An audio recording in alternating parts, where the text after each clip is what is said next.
The Story of Mary Jones and Her Bible, 1882. Chapter 3. Coming to the Light. O thou who out of the darkness reachest thy trembling hand, whose ears are open to welcome glad news of a better land. Not always shalt thou be groping, night's shadows are well nigh past. The heart that for light is yearning attains to that light at last. 2 years had passed away since Mrs. Evans's visit. As recorded in the preceding chapter, and still little Mary's prayer seemed as far as ever from being answered. With the industry and patience of more mature years, the child went about her daily duties, and her mother depended upon her for many things which do not generally form part of a child's occupations. Mary had less time for dreaming now, and though Cader Idris was still the spot with which her imagination associated Bible scenes and pictures, she had little leisure for anything but her everyday duties. She still accompanied her mother to the meetings, and from so continually coming into contact with older people rather than with children of her own age, the child had grown more and more grave and earnest in face and manner, and would have been called an old-fashioned girl if she had lived in a place where any difference was known between old fashions and new. It was about this time that Jacob Jones came home one evening from Abergynolwyn, a village 2 miles from Llanfihangel, where he had been disposing of the woolen cloth which he and Molly had been making during the past months. Jacob had been away the greater part of the day, yet he did not seem tired. His eye was bright, and his lips wore a smile as he entered the cottage and sat down in his accustomed place in the chimney corner. Mary, whose observant eye rarely failed to note the least change in her father's face and manner, sprang towards him and stood before him, regarding his bright face searchingly. "What is it, father?" she said, her own dark eyes flashing back, the light in his. "Something pleasant has happened, or you wouldn't look like that." "What a sharp little girl she is," replied Jacob fondly, drawing the child near and seating her upon his knee. "What a very sharp little woman to find out that her old dad has something to tell." "And it is something that concerns me, father?"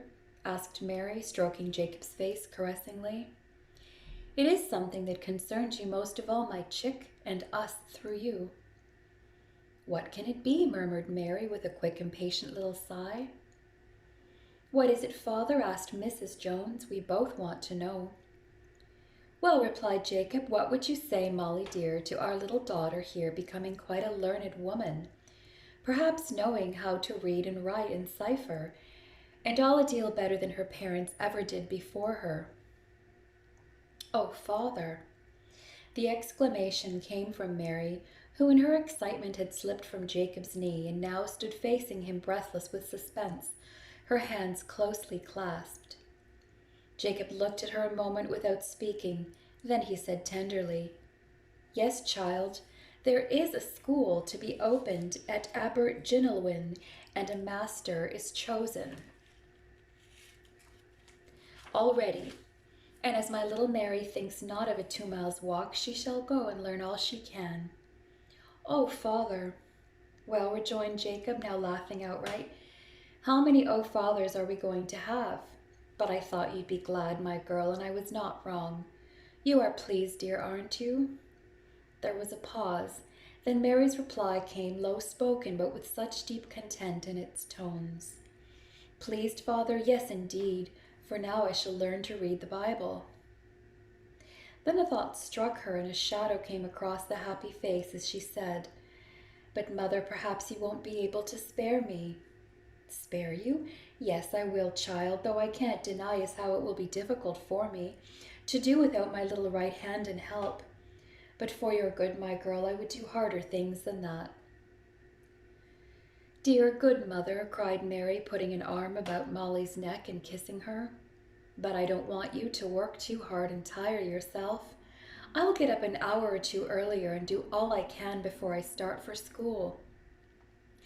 Then, as the child sat down again to her work, her heart in its joyfulness sent up a song of thanksgiving to the Lord, who had heard her prayer and opened the way for her to learn, that she might not grow up in darkness. Presently Jacob went on. I went to see the room where the school is to be held, and who should come in while I was there but Mr. Charles of Bala. I'd often heard of him before, but I'd never seen him, and I was glad to set eyes on him for once. What may he have looked like, Jacob? Asked Molly. Well, Molly, I never was a very good one for drawing a portrait, but I should say he was between 40 and 50 years old, with a fine big forehead, which doesn't look as though it had unfurnished apartments to let behind it, but quite the opposite, as though he had done a great sight of thinking and meant to do a great deal more. Still, his face isn't anything so very special, till he smiles, but when he does, it's like sunshine and goes to your heart and warms you right through. Now I've seen him and heard him speak, I can understand how he does so much good. I hear he's going about from place to place, opening schools for the poor children who would grow up ignorant otherwise. Like me, murmured Mary under her breath. And who's the master that's to be set over the school at Abergynolwyn? Asked Molly. I heard tell that his name is John Ellis, replied Jacob, a good man and right for the work. So they say, and I hope it will prove so. And how soon is the school to open, Jacob? Asked his wife. In about 3 weeks, I believe, answered Jacob. And now, Mary, my girl, if you can bring yourself to think of such a thing as supper after what I've been telling you, suppose you get some ready, for I haven't broke my fast since noon.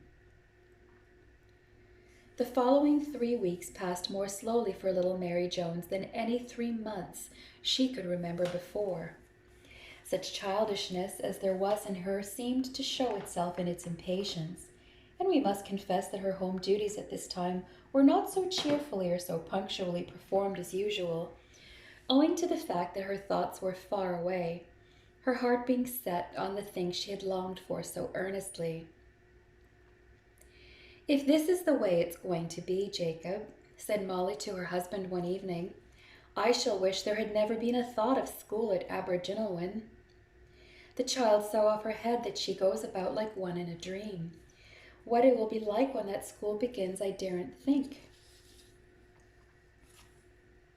Don't you fret, wife, replied Jacob, smiling. It'll all come right. Don't you see that the poor little busy brain has been longing to grow, and now that there's a chance of its being fed, she's all agog. But you'll find when she once gets started, she'll go on all right with her homework as well. She's but 10 years old, Molly, after all, and for my own part I'm not sorry to see there's a bit of the child left in her, even if it shows itself this way, such a little old woman as she's always been. But this longest 3 weeks that Mary ever spent came to an end at last, and Mary began to go to school, thus commencing a new era in her life. Fairly hungering and thirsting after knowledge, the child found her lessons an unmixed delight. What other children called drudgery was to her only pleasure, and her earnestness and eagerness was so great that she was almost always at the top of her class, and in an incredibly short space of time she began to read and write. The master, who had a quick eye for observing the character and talents of his pupils, soon remarked Mary's peculiarities and encouraged her in the pursuit of such knowledge as was taught in the school. And the little girl repaid her master's kindness by the most unwearied diligence and attention. Nor while the brain was being fed did the heart grow cold, or the practical powers decline. Molly Jones had now no fault to find with Mary's performance of her home duties. The child rose early and did her work before breakfast, and after her return from school in the afternoon, she again helped her mother, only reserving for herself time enough to prepare her lessons for the next day. At school, she was a general favorite and never seemed to be regarded with jealousy by her companions, this being due probably to her genial disposition and the kind way in which she was willing to help others whenever she could. One morning a little girl was seen to be crying sadly when she reached the schoolhouse, and on being questioned as to what was the matter, she said that on the way there a big dog had snatched at the little paper bag in which she was bringing her dinner to eat during recess, and had carried it off, and so she should have to go hungry all day. Some of the scholars laughed at the child for her carelessness, and some called her a coward for not running after the dog and getting back her dinner. But Mary stole up to the little one's side and whispered something in her ear and dried the wet eyes and kissed the flushed cheeks, and presently the child was smiling and happy again. But when dinner time came, Mary and the little dinnerless maiden sat close together in a corner, and more than half of Mary's provisions found their way to the smaller child's mouth. The other scholars looked on, feeling somewhat ashamed, no doubt, that none but Mary Jones had thought of doing so kind and neighborly an action at the cost of a little self-denial.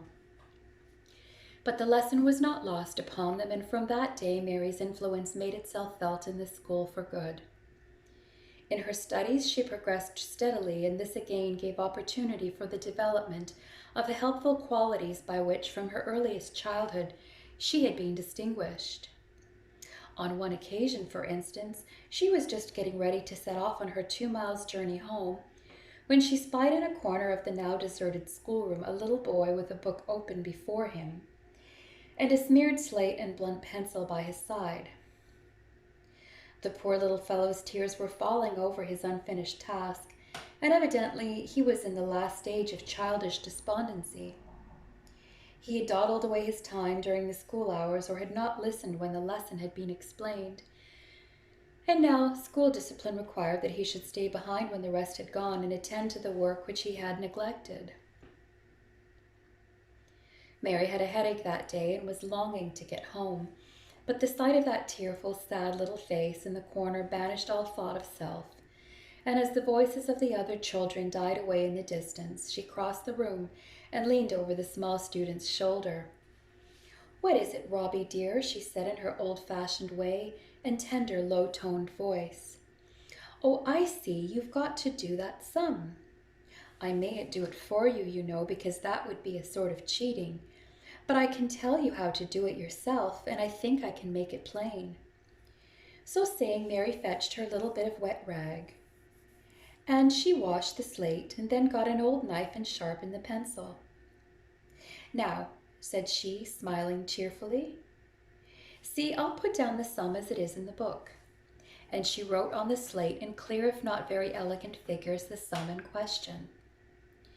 Thus encouraged, Robbie gave his mind to his task, and with a little help it was soon done, and Mary, with a light heart which made up for her heavy head, trotted home, very glad that what she was herself learning could be a benefit to others. Not long after the commencement of the day school, a Sunday school also was opened, and the very first Sunday that children were taught there, behold our little friend as clean and fresh as soap and water could make her, and with bright eyes and eager face, showing the keen interest she felt and her great desire to learn.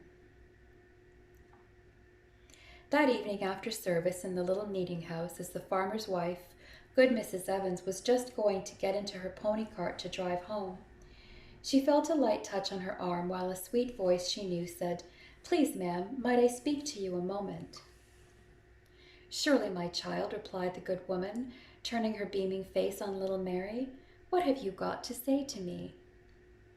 "2 years ago, please, ma'am, you were so kind as to promise that when I'd learned to read, I should come to the farm and read your Bible." "I did, I remember it well," answered Mrs. Evans. "Well, child, do you know how to read?"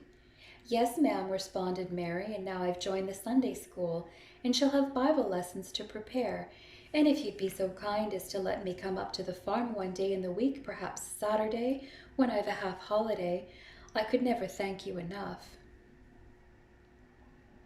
"There's no need for thanks, little woman. Come and welcome. I shall expect you next Saturday, and may the Lord make his word a great blessing to you." Mrs. Evans held Mary's hand one moment with a cordial pleasure. Then she got into her cart, and the pony started off quickly towards home, as though he knew that old Farmer Evans was laid up with rheumatism, and that his wife wished to get back to him as soon as possible.